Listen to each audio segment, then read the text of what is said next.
Hello, it is January 23rd. I am Stephanie Michele and you are watching Relatable. This is our first show in our new downtown LA female-powered studio, Social Bling Studios. I'm so excited about that, especially in the day and times that we're living in.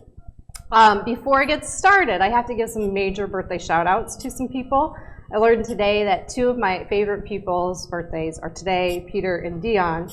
And then yesterday was my nephew's birthday, Kyle. And Kyle, you will always be my little buddy that scared the hell out of me when you went head first into a hot tub as a toddler on my watch, like the first time I watched you by myself. Like, thanks for that. So you're always my little buddy, my little daredevil buddy. You'll never get older to me because of that moment. There's two things that I'm really thinking about with this season, with the 2018 season of Relatable. This show is always going to be about feel-good relating. So if you tuned in to find something to get enraged about and write an angry tweet about or put some negative troll-like post comment about, it's not this show. Sorry, not sorry. This is about feel-good relating. And what that means to me is, we just need to slow down and connect, and people will surprise you and inspire you if you let them. And we need that. We need each other to remind each other that it's important to have connection and feel each other's hearts and strengths. And I say feel good. I don't say positive. It's not about negative and positive. It's just about meaningful interactions. And it takes some slowdown to do that. And the other thing that I want to make a point about is why this show is live and will always be, as far as I'm concerned, is there's way too much augmented reality in the world right now. I could probably look better, sound better, act better, but what is better and what time frame does that have to happen? You're going to see progress because it's real, it's live, and it's important to just honor the moment of now to me. And so that's what we do. It's not about augmented reality. You're going to hear my ums and my guess ums, and it's real. So that's what's up. A little bit about the theme today before we meet this wonderful woman to the left of me. The theme that I'm thinking about and really tuned into is the struggle is real. And this morning, if you saw my Instagram, I posted a picture of my dog in his little hoodie that says the snuggle is real. And when I bought that for him, I just thought that was the cutest and the funniest thing I'd ever seen. And now, I have this new connection to both phrases. The struggle is real. There's always going to be struggle, and it's like how you own it and manage it that makes you who you are. In the last couple months, at 45 years old, I have gone through the most significant learning curve that I have ever gone through to get this studio up and running. It involved technology. It involved equipment. It involved trusting people. It involved looking at my wellness in a different way. And I did it. I did it with a fabulous team member that's on the other side of the camera. The struggle was real, but we're here, and that's what it's about. And I don't think anybody knows that theme better than the person that's sitting next to me right now, so I know that you would appreciate that too. This is Claire Wineland. She owns her moment and does what she can to not take anything for granted. And why that is, let me tell you a little bit about her. So she's a young activist, an inspirational personality and speaker, and founder of Claire's Place Foundation. She did that at age 13, by the way. It's a nonprofit organization which provides support to children and families affected by cystic fibrosis, like herself.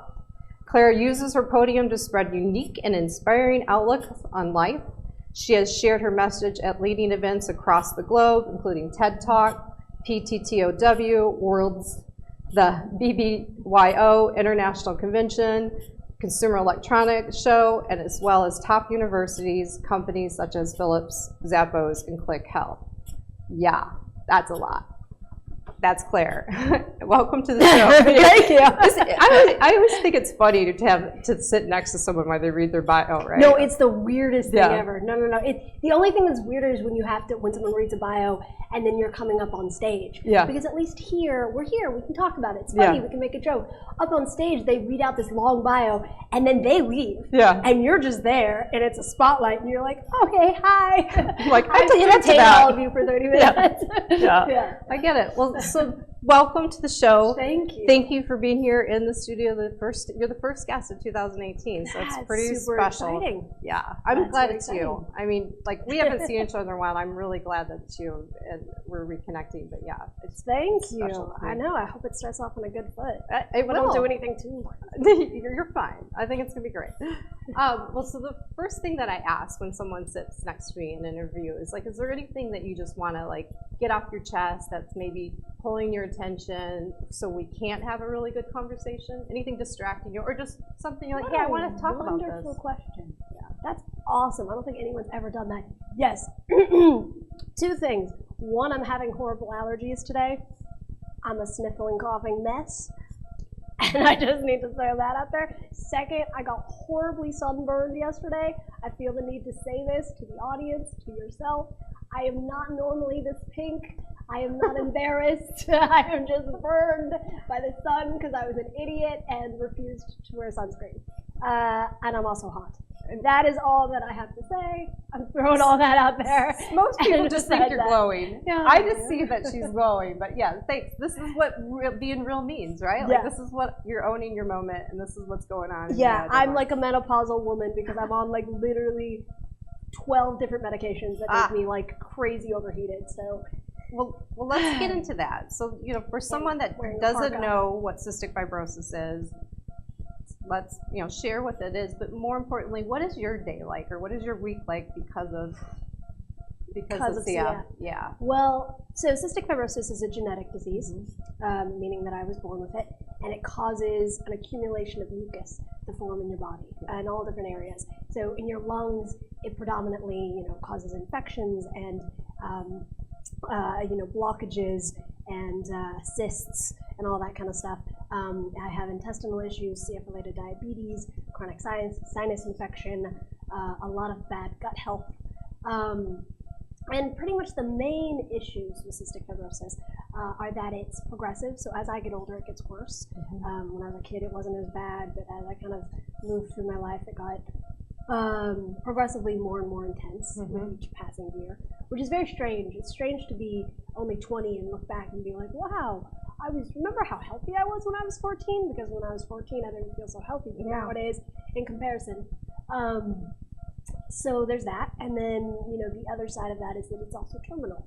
So, you know, up until, I'd say, the past 3 or 4 years, there wasn't much hope for people with cystic fibrosis in terms of actually living long, fulfilling lives.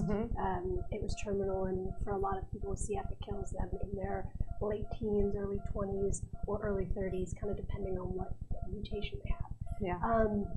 I do around 4 hours of breathing treatments every day, which is that at home, or do you have to go somewhere? At home. It's at home. That would be a nightmare if I had to go somewhere every day for 4 hours. I can't even like get up out of bed. No, it's at home and all self-administered since I was a child. And the thing is, you know, I mean, and you also have 50 medications that I'm currently on. Some people it's less, some people it's more. I've had around 35 operations, in and out of the hospital every few months for a few weeks for antibiotic courses.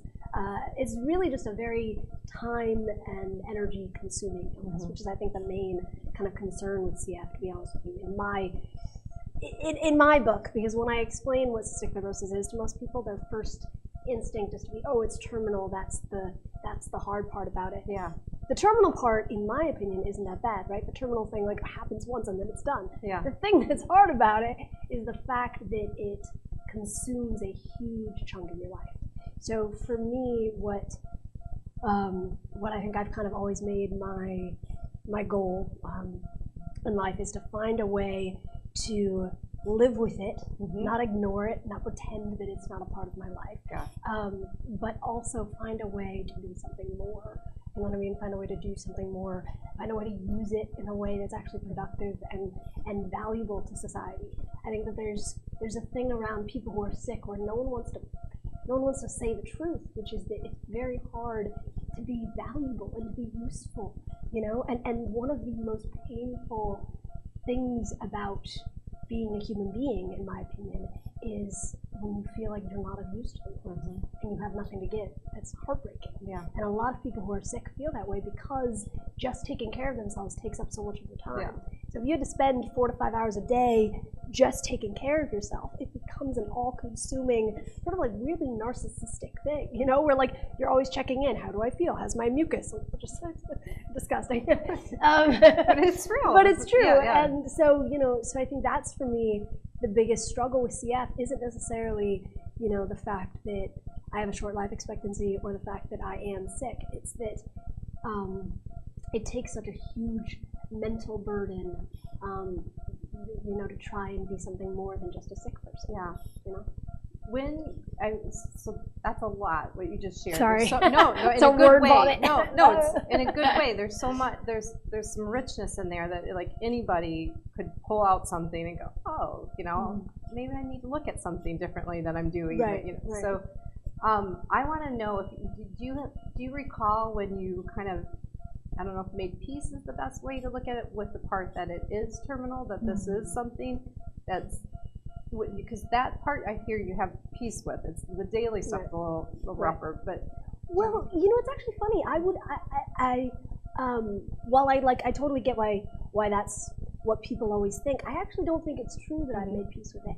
And I recently did a video on this, and it was the first time I ever decided to like make a video about how I genuinely feel about death, because it's such a sticky conversation to get into with people, because you have people that take it to two extremes, where it's either, oh, she's you know, completely ignoring it, just not thinking about it, pretending it doesn't exist, and is kind of living in ignorance, or, you know, she's completely faced it and has made peace with it and is an angel and is gonna like let it all go, and it's, you know, we all need to do what she does. And I don't think either of those things are true in my opinion, and I finally kind of decided to talk about it now that I'm an adult and I feel like I can articulate it in a way that I couldn't before. And for me, I can't say that I've made peace with it. I can't say that I'm okay with it, but I can say that I'm okay with the fact that I haven't made peace with it. And that's, I know that that's a weird, like you get into semantics when you start saying these kinds of things, but the best way I can explain it is that when I was 13 years old, I did nearly die. And it was around a 6-hour process of my lungs failing, and I knew that they were failing, and I couldn't breathe, and I got intubated and eventually put in a medically induced coma, which lasted, you know, 3 weeks, right? So in that window of time, I went through this very broad stretch of emotional understanding of what was happening to me. So the first thing was, whoa, I'm dying. And I had this very like little kid reaction to it of like, cool. like it was my first instinct was like, whoa, this is what it is. Like, cause I had prepared for so long. I mean, even though I was only 13, cystic fibrosis was very terminal. When I was young, the life expectancy was like 10 years old when I was born. So 13, I was already kind of ready for death to start, you know, rearing its head around the corner. Like, you know, I was already like trying to like call up the Grim Reaper and be like, hey, so when are you coming? You're writing your own cartoon. I just like see animation because you're like talking about this. Yeah, exactly. So my new children's book. So my first instinct was like, wow, this is what it feels like. It's very weird. It's not what I expected. And then as the hours went on, and I started realizing that I was trapped by it and I couldn't go back, I started having it wasn't like normal people fear. It wasn't fear like high heart rate kind of fear. It was fear of like there's someone behind me kind of terror. And I didn't know, I wasn't expecting it because I thought that I was okay with dying. Like I thought I'd been here, I'd gone through this in my head, I'd done this before. I'd made peace with my life. Why am I scared? And it took me hours of, you know, and granted, this whole time I was crazy high because you have really high CO2 levels, which make you start to kind of hallucinate. And I was throwing pillows and, you know, being a freaking maniac. But I got to this point where I realized that what I was terrified of wasn't the fact that I was dying, it was that I was losing my life. Like I was losing the potential that life has, and that's heartbreaking. you know? And it's like, no matter how wise and deep and open you are to the concept of death, like as a broad notion, when it's in front of you, there's a part of you that grieves. Like there's a part of you that literally grieves the fact that you're losing life. You're losing possibility and potential, you know, for who you could have become, the things you could have done. And it's not controllable. It's not like something you could just turn on and off. And I think that's what's beautiful about it, is that, you know, I'm at the point where I know when I die, I'm going to be sad. And I'm going to be scared, and I'm not going to want it to happen. And I'm happy that I don't want it to happen. Yeah. You know what I mean? Yeah. Because it means that I have something worth living for. I have a life that I want to hold on to, so I'm happy that I'm not okay to just let it go. Yeah. And, you know, and that's a kind of a really big, like, distinguishing thing that I was never able to articulate until recently to people, you know? What I hear when you share that is it means you're living. You're I don't want to say you're fighting for living, but you really are just you're living. You're going to do whatever you can in the moment to like live out that moment. And that's been my experience with you. It's just like even now, you know, I just can't imagine all the things that, you know, you've gone through and what you're still going through and what you're going to continue to go through. But you talk with such energy. You know, you have so much. Yeah. Like, we're going to run a marathon after this, right? I don't know where it comes from. well, let's talk about that. Like, what, you know, do you have like so much joy, like just being around you? Like, is that hard to keep that up? Is that just like, do you remember kind of turning into that? Like, I'm just going to own this. And well, I know for a fact I've always been this way. And I don't know if that's a good thing or not. Like, I genuinely am not saying this and I'm like, it's just the way I was. I was born this way. Like, I don't know if it's a good quality per se, because I've always been very much a showman, you know? Like, I feel like if I was born if I was born in a different time period and like in a different body, I probably would have been in like the circus. Like that's my totally that is so straight. I actually was seeing that for you. Really? Like, she's gonna fly around in a pink tent. Yeah, that's kind of my vibe. I have a dear friend of mine, Matthew, who's been a friend of my father's for a very long time, and thus a friend of mine. Visited me a lot when I was a kid in the hospital. And I called him on the phone the other day, and he was telling me the story of when he first met me.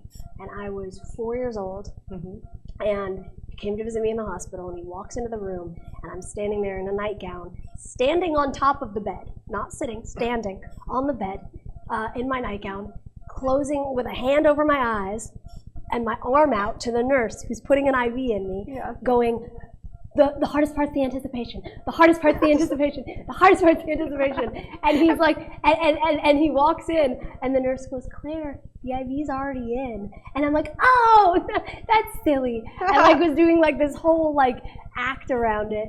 And that's kind of always been me, where I almost get energy by acting as if I had energy, like putting on a whole, like, I don't know, I get into things, and then thus that inspires me to get into things more. I don't know if that makes any sense. No, it totally makes sense. You know, there's a phrase for that. Fake it till you make it, right? Like, that's, you know, you're just leaning into what you want or what you're projecting, and it's like, oh, okay, I got this. Or it's coming your way. You're attracting it in, whatever you want to say about it.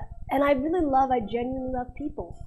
I think that's another thing about it. I get a lot from communicating with people. You know what I mean? Like, I'm that person that talks to the Uber driver all the way to their destination.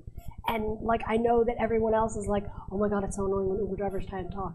And it is annoying. I sometimes have moments where I'm like, I just want my headphones in, like, you know, bugger off. But most of the time I will have a full-on conversation, and somehow we'll end up talking about like their childhood traumas and, you know, and like, you know, the meaning of life and the cosmos by the end of it. And I get a lot of energy from that. Like, I think there's a lot of areas in my life that I fall short, and there's a lot of things that I wish I could change about myself, but I think the one gift that I have is that I spent tons of time by myself as a child in a hospital, and I had to find a way to make that work for me. And the way that I figured that out is by becoming this kind of like caricature of a person that could get people to like me really easily. And I was just the right amount of open and just the right amount of vulnerable. And so I got the nurses to care about me and the doctors to talk to me like I was a human and not just like a patient. And that saved my life in the hospital, like genuinely. And I think it also made me the kind of person that's able to run and fundraise and lead a nonprofit, you know, and at the age of 13, 14, and made me a public speaker and all that. I think it all came from kind of the pain that I went through being by myself as a kid. I visited you one time in the hospital, and you decorated the room, and you had nurses singing, and they were like, like the same nurse that probably doesn't smile that much was like just racing to your room to just like, I get to see her. But you create an experience. Like there's something more around you than just you. Like you're making an experience happen for people. Like that's pretty cool.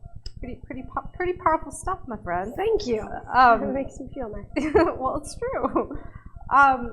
So you talked about death. Like actually, the vision that I had when you were talking about it, about the person kind of coming up behind you, like scary monster. Like that's what I saw. Like kind of like terror. Yeah, it's a real thing. Yeah. Is there anything else that you really fear? Like being alone, like dying alone, but mostly like being kind of the tragic kind of alone where you've put yourself in an emotional position where you're not willing to let other people in. Like not I don't mean like a physical alone. Yeah. Like I'm someone that loves a lot of alone time. Like as much as I'm a people person, I like being by myself a lot.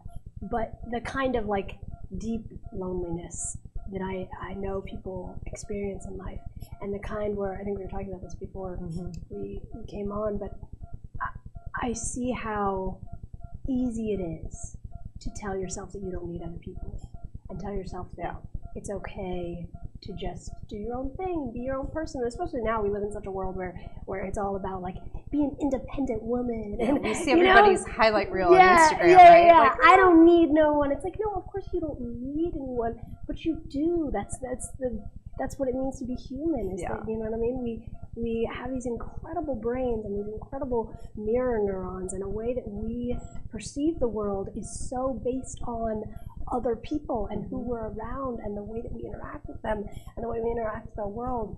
And one of the things that scares me is I think being so afraid of getting hurt that I completely cut myself off from people that I need to be close to.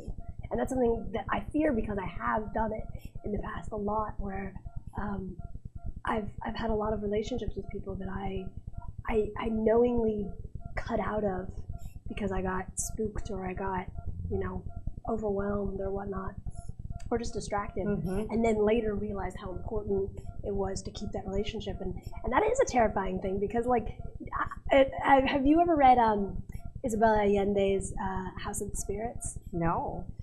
I read it a little while ago. Yeah, it's beautiful. It's I love the Marquez and Allende and all the kind of South American magical realism books, right? But it's beautiful. It's a beautiful book about like just kind of families and dynamics and people and relationships. But there's this one character in it who is like the sister of the main guy, and you feel for her so deeply throughout the whole book because she's so lonely, and she finds like connection with people, and then she gets cut away from that person, and you find her like 15 years later, I believe, and she passed away in her apartment by herself, and Allende writes this beautiful scene of like she has these feather boas around, and she just tells the story of like what the last few weeks of her life looked like and what she was doing, and I remember reading that and sobbing, and I don't cry at books. Like, that's not, I cry at movies, but not at books. But I remember sobbing just because it was a beautiful picture of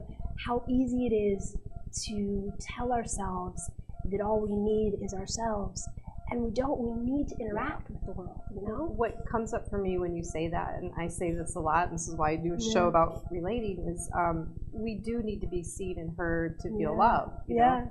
If we don't, that is isolation, and it doesn't feel good. And when we're loved, we actually are always here. Like, we've had people pass, and you still say their phrases, and like they're in your heart. So you go pass by something, and like, oh man, I would love that. Right, You know, yeah. like, so love lets people live. Like, love it creates spirit. But like the idea, I agree with you. The idea of like living and not knowing that someone's still thinking about you or looking at something and going, oh, It's terrifying. yeah. I it think is. it's sad, and I wouldn't want anybody to suffer from that. And that, you know, we were talking about it earlier. I think that isolation in prisons is like the worst form of treatment you could possibly do to somebody. Because we do need each other. We are meant to connect. And it's all we got at the end of the day. You know, like they write on your tombstone, like loving mother, sister, you know, those things, right? Dog mommy. Also, like, exactly. Oh man, Crazy Catwoman. Fish mommy now too. It's like, yeah, it's crazy. But yeah, and you know what else is cool? I know this is off topic, so tell me if we need to like. We're gonna go off topic. Along. Yeah. All right. But I just find it fascinating how many incredible advancements that have happened in human history, discoveries, you know, religious beliefs, books, you know, monuments, what have you, inventions, ideas, have come from people interacting with each other. And that doesn't necessarily mean always in a good way. Like, I think that's something that people don't understand about love and relationships, is that sometimes that, you know, being in a relationship with another person can be crazy explosive and wild and not at all what you expect it to be like. It's not about having perfectly peaceful, happy, you know what I mean? Like, like, think about brilliant visionaries that only pushed themselves to put out the work that they did because they had someone that they were working against. And that was pushing. Like, you could have something negatively impact you in the moment that changed the course of your life. And then it makes a big difference. And like, that wouldn't have happened if this didn't happen. Like, I talk about interdependence a lot, which is not a theme. It's like, it's not a cool thing that we're talking about, but it's like, we don't live in a bubble, even if, you know, you're living in a political bubble. That's a whole other thing. But we don't live in a bubble. Like, there are things and interactions, even like a guy you cross on the street and smiles you in a really special way, is shaping who you are. And like, to not give credit for that, or not like, you know, be amazed at how beautiful that is or how innovative that is, because someone planted a seed about that. Like, it's pretty, it's pretty cool. Yeah. It's do you know cool. about do you know Chungam Trungpa? He's you'd love him. He's one of, he's beautiful. Some of the most like profound, I think, moments I ever had in my life was reading him, which, you know, I read a lot, so that says a lot. But he's a Tibetan spiritual teacher, master, Rinpoche, and he writes a lot about the concept of idiot compassion, which is, I mean, it's pretty self-explanatory, but it's the kind of false niceness and the false compassion and the false dance we do with other human beings, thinking that we're being gentle, and it's not real and it's not helpful. It's not impactful, it's not meaningful, it's not deep, it's like And so he teaches a lot about how to have genuine interactions with people, and I think it's always really beautiful, because one of the things I run into a lot with my work, I guess, is that you know, I try to talk about how to live a genuinely rich life, whatever that means for you, right? And to actually give something, to make something, to do something, to be someone that you want to be. And what does that mean, and how do you get there?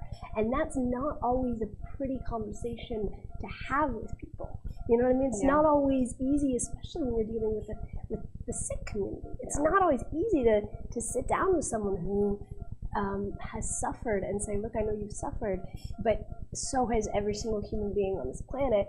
Being alive means to suffer. Now you gotta make something with that, and I'm not gonna sit here and pity you or feel bad for you because you've suffered. Having suffered is one of the most incredible gifts you can have as a human being. It gives you everything that, you know, you need to do something more.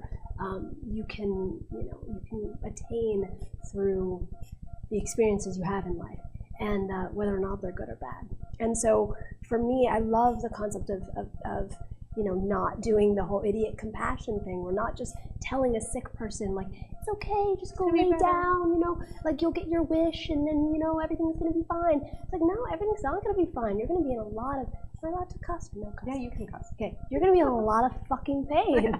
You know, you're gonna fucking hurt. Life's gonna be fucking hard and scary. It's gonna scare you to die.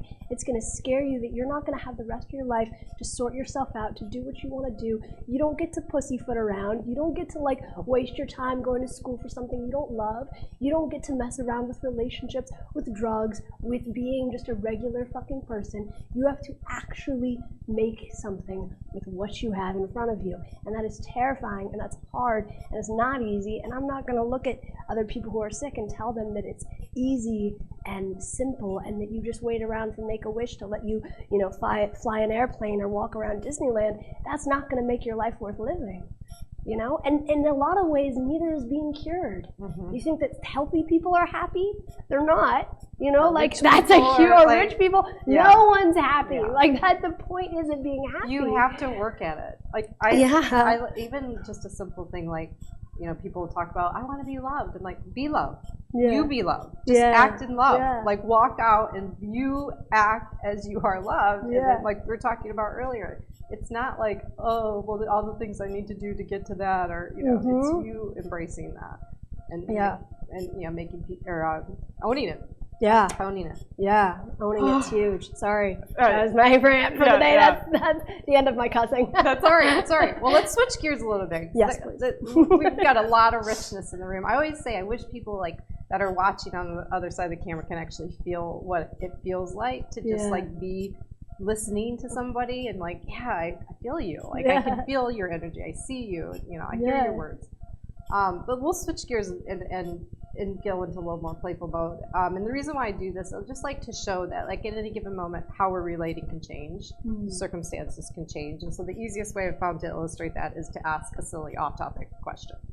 And you can do one to me too. Sweet. Like, so first of all, do you want the box or the book? What's better? What do you think better?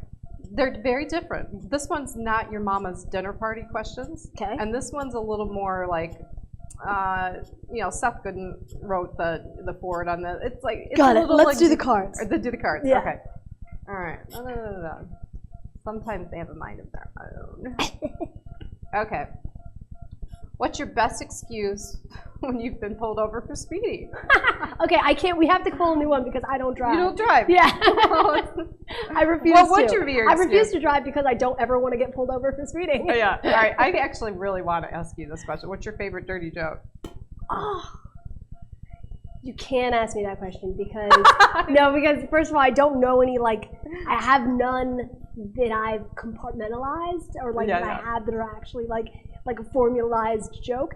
The problem is that I am literally like a 12-year-old boy, and if you ask me for dirty jokes, I will literally talk about shit for like 20 minutes and dicks. And like you can't. There we go. There's no in between. I'm either talking about like spirituality or it's a dick joke, and there's no in between whatsoever. You would have loved. I had to like laugh the other night, and I YouTubed newscaster goof ups, and like all these newscasters with their pens on like on the weather, like trying to making penises. And they don't realize.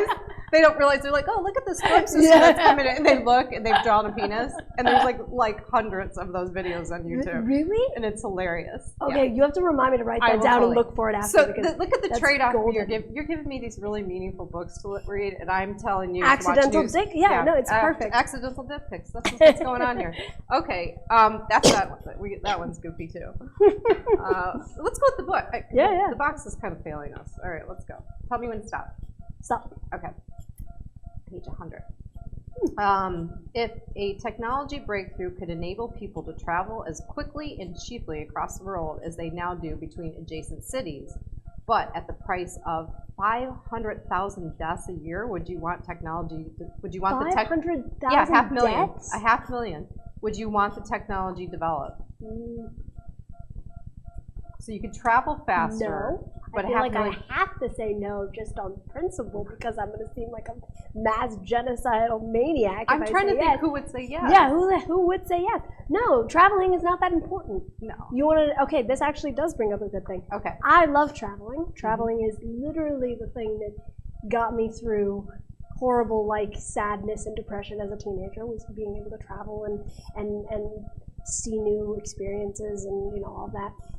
I currently have blebs in my lungs, which means that I can't fly anymore without having a possible pneumothorax. So I'm sequestered to Los Angeles, which I told myself since I was a 5-year-old girl that I would not die in Los Angeles. I would not live out the remainder of my years in Los Angeles.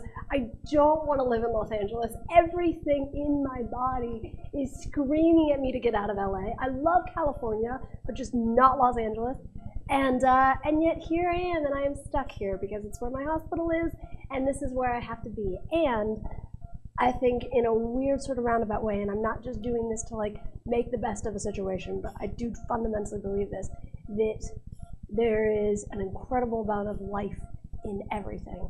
And if you look at it long enough and you go deep enough with anything, in any place, in any experience, you will find what you're meant to find in it. So I think there's something I'm going to figure out by being sequestered to the noisiest, dirtiest city in Los Angeles, or in California. I'm going to figure something out because of it. I don't know what yet. I am currently still dragging my feet about the whole thing, but I would love to hear what you come up with. Yeah, so my point is travel, as much as it is important, also isn't. You know, you can travel in like one neighborhood and discover, you know, the entire universe in one block. What do you think about three-dimensionals or like virtual realities? That's like, because you could experience travel that way. I think virtual reality is awesome, but I think you could literally stare at a leaf, and if you had the proper intelligence, you could, and like spent time and gained the proper knowledge, you could like find a whole entire cosmos just in that leaf. Yeah. You know, like you could figure out like bug mating patterns and track like the love life of larvae. You know, I mean, what's the Horton Gives a Who? The Dr. Seuss, where they're like a whole city living on like the plume of a dandelion. I think that's such a brilliant concept because there's worlds and worlds and worlds and worlds. And the thing that I think is beautiful and also scary about life, and this is another kind of like Tibetan concept that I can't remember where I first read this, but the notion that if you go deep enough into anything, it becomes the opposite of what you initially thought it was. So anything light in your life, if you go deep enough into it, you can find the dark side in it. Yeah. Anything dark, if you go deep enough into it, you can find the, I have experienced that. You want one more? You want to ask? Sure. Oh yes, I'd love to ask you. You want to do it? Yes, right. Please. I'll tell you when to stop. Tell me when to stop. 60. If you wanted to take a new and uncertain path in your life, but your friends really didn't want you to, would you go ahead against their wishes if you thought it was right for you? Yes. I mean, no hesitation. I don't think I have friends at this point that would not support me doing something new. Like, you know, most of my friends in my life are like, yeah, let's grow. Like, why are you living if you're not growing, right? Like, you're always learning or doing something new. And although they might be worried, like I take on too much or that they might not see me, they would support, you know, my friends would support it. Solid. Yeah. Love it. Yeah. Golden. Right? Yeah. Sure. Am I supposed to answer too, or is... Sure, yeah. Do you like that question? You don't have to. I don't know what... There are no rules here. That's refreshing. We should have covered that at first. Refreshing. I like that. There are no rules here. Well, I don't know, because the truth is I don't take very many people's opinions. And the few people's opinions that I do take, I will always 100% take. Like if I ask for someone's opinion and it's someone that I respect, I will 100% listen to that person. But the amount of people that I listen to is very, very, very small. So like a majority of my friends, no, I wouldn't even ask them their opinion. But the one that I would, my best friend, if she was adamant against something, I trust her as a human being so much that I'd think maybe there's something I'm not seeing if she's adamantly saying no. I like the idea of just when someone even shares their opinion, you know, if you ask for it, because I think when people share unsolicited advice, that's a little weird. Yeah. It's like, really, you know, do you know the context of everything that's Exactly, going on for you? exactly. But if someone goes through the trouble or takes the time to share something, and I don't necessarily agree, I might say, you know, I really appreciate you sharing that, and I might think about it. But I've also found as I've gotten older that I don't have to respond to everything so quickly or let it land if it's not really what I wanted to hear. I'm like, you know, I'll consider it, and I appreciate you saying it. It doesn't mean I'm going to do it. Yeah, know, exactly. I appreciate it. I'm just thanking them, you know. Yep. I take the time for that. I feel you. That's feel how I it? am with most people. Yeah. Yeah, most people are like, all right, I have my own way of like sorting this out, but thanks. Yeah. Exactly. All right. Well, we're getting close to the end of the show. It's like, I know. That went by so fast. I know, it goes really fast. Sorry, I talked for like all of it. You're supposed to. I know. That's what you're supposed to be doing. I always feel bad though, because I always feel like the interviewers also have opinions, but you know, it's fine. It's fine. I have this whole year of shows to do. People are going to hear my opinions. True. It's about you today, That's so true. it's all good. All right. So the last thing I always do on the show is to, you know, really show that everything that we've talked about earlier, that like you didn't get here by yourself, and people have affected you and have taught you things, and they're important to you. And I love giving people an opportunity to give that like shout out to someone like that just has come to their mind and like they deserve to be mentioned for whatever reason. It could be they've inspired you, they challenged you, they helped you form a new commitment. They may not even may not even know what it really is, but their name just pops into your mind. And I call it heart swell. It's just like, you know, giving a little heart shout out to somebody, and you can look right at the camera and say that. And if it's a couple people, it's a couple people. Whatever comes to mind. I'm gonna have to be sort of cliche on this one, and say it's for my little sister because she's 13, and I'm just having I saw a picture of her the other day where she looked so much like my mom when my mom was a teenager, and just like really stunningly beautiful. And I'm remembering I'm having this like image come to me.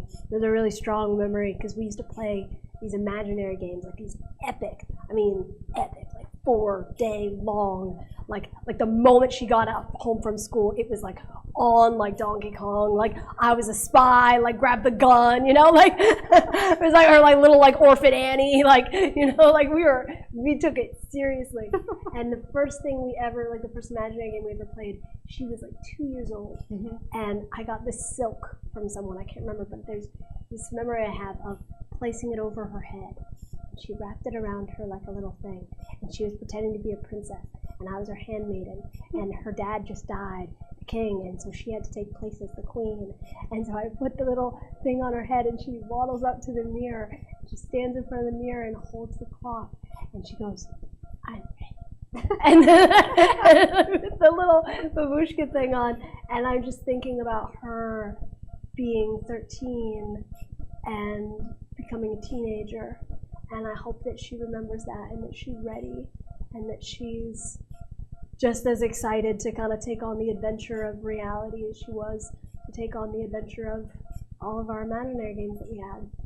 Because I wish that I had that I had had someone that told me to take the kind of like passion that I had for the imaginary into reality, that that's kind of what it's all about. And I love her dearly. So I love you, Ellie. And if you happen to be watching this, which you shouldn't be because you're in school, but if you are, I love you. That is awesome. I want to play with you guys. Yeah, everyone wanted to play with us. We had all the neighborhood kids. Can we still play Princess? Yeah, right? Is that okay? That's awesome. I've seen some pictures on Facebook that your mom has posted. Like she is looking incredible. She's looking like a full-on adult. Yeah, it's just freaking me out. It's really scaring me. And she's also acting like one too. Like she's always been incredibly sarcastic and like wicked smart. But she's started to like have proper adult-ish judgment on things where I'm like, I'm like, whoa, that was like a solid opinion that you seem to have formed on your own, little small creature. Like, I'm having such a weird parent moment with her. But yeah. Well, she had to get some of that from you. Oh, I hope not too much. Not too much. Yeah, but I bet some of it comes from you. Well, do you have, before we sign off, do you have anything else that you just want to put out there, like say to people? I know this is your first interview this year, isn't it? This is my first interview of the year. That's a big deal. Do I have anything? Do you set resolution? Are you a resolution person? Sort of, but I don't like doing it the way that everyone else does Yeah. it because it's just so much pressure and you're just bound to fail. Yeah. You know what I mean? And it just is like a group consciousness of everyone like hating on themselves, you know? Especially when you're young. Is there anything? Well, I mean, this year one of my big things is we finally I've been doing this nonprofit for 7-8 years now, and we're finally at the point where we're able to grow, and we've gotten lucky enough to have the kind of financial support we need to actually be able to grow. So I'm growing that this year and trying to find new ways to help people and new ways to give back. And so I mean, I think if I'm going to say anything, it's just if you're interested in what I do and the work that I do, to look into it because a lot's changing and growing, and we love kind of having everyone who's interested in CF or in sick people or making the lives of sick people better. I love hearing other people's opinions, and I want to find sort of I'm in the mission right now to find a sort of protege of mine that I can train to do nonprofit stuff for me when I start to get too sick to do it, because that is like a possibility with this whole CF thing. So I guess I just throw that out there, that anyone who wants to be a part of that, come find us at clairesplacefoundation.org. I love it. All right, that's perfect. All of these things that she shared, so the book recommendations, clairesplacefoundation.org, we'll share all of the links in the archives of the show so people can find you and reach out to you. So we'll make it easy for them. And I want the book recommendations. And maybe I'll even share the Penis Newscaster. Please, yeah, please, we'll put I that think out. you should. I mean, hey, it's real. It came up, so that's what I'm going to do. Anyhow, so I really appreciate you being here. It's the best way to kick off this year. Anything you need from me, you are the bomb. We'll talk off camera. There's some stuff I want to make sure that you know that I'm here for you on that. Thank you. And that brings us to the end of the show. Like I said, you can learn more about Claire's Place Foundation at clairesplacefoundation.org. You can follow her on Instagram at claire.weiland, and on Twitter, no dot, right? Claire Wineland. Twitter, yeah. No dot. We'll clarify all that in the archives. Next week, I will be joined where am I going with this? I will be with Amber Burnett Coleman. She's a professional dancer and has some other lovely aspects about her. She writes beautiful poetry. We're going to talk about this covering your mind with love. What does that look like when times are tough? And as always, you can reach out to me at Love More Now on Twitter and Relate with Steph on Instagram. Normally I do kind of a social challenge of the week, and I didn't really come up with one for this. Challenge. I like having people just walk up to somebody and tell them a funny joke or Can I wait? Do you got one? Can I do one? Yeah. Okay, only because we were talking about the whole idiot compassion thing. Yeah. Okay, opposite of what you said.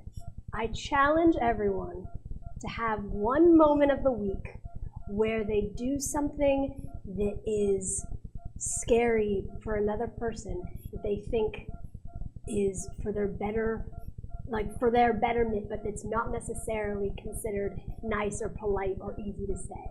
So challenge yourself to say something to someone that you care about, or someone on the street that you think will make them a better person or help them live their lives more successfully. It's not necessarily easy to say and not necessarily socially normal to say. That's the challenge. So it's part of me, but did you notice? All right. Yeah. We're going to have some fun with that. If you guys curious. If you take her challenge, let us know. Reach out to her, reach out to me. I want to hear about this one. Yeah. This is fun. I mean, don't be mean. Yeah, don't obviously. be mean. Yeah. Do it with the open, vulnerable, sweet heart, but do it from a place of wanting to help another person in a genuine way. And it's you coming out of your comfort zone too, because a Yeah. lot of people don't do this, Yeah, right? exactly. So it's like, it's enough just for you to come out of your comfort zone It's and almost, say something. that's kind of why it's compassionate, is because it's almost scarier for you to do it Yeah. than for you to just like lie and do the normal like patterns of Like human the elevator behavior. talk. I'm Yeah, good. yeah, I'm great. How are you? Great. Great. Ah, Have a nice day. Yeah. All right, we're not doing that. Like, it's the opposite of that is what Exactly. she's looking for. I love it. All right, I'll name it something. We'll figure it out, but we'll give a little instructions on it, and you guys let me know if you do it. That does bring us to the end of the show. As always, you can watch the archives on my site, stephaniemichele.com, or on YouTube. We have a public shared experience event coming up at the Relational Center February 20th. I got to tell you more about that. You'd dig it. And, you know, the thing that I said all last year as I would sign off on this, I'm going to continue. I thought about it, like, do I need a new tagline for 2018? But I believe this one is still valid. And I say, relate with more curiosity, because that's what it comes down to. It's like, you know, just stop and lean in and listen and ask questions. And I know people will surprise you in a good way, even if it's the fun, challenging way that you mentioned, but they'll surprise you. But we don't get that if we're not curious. So I challenge everybody and encourage everybody to relate with more curiosity. And we will see you same time next Tuesday. Bye.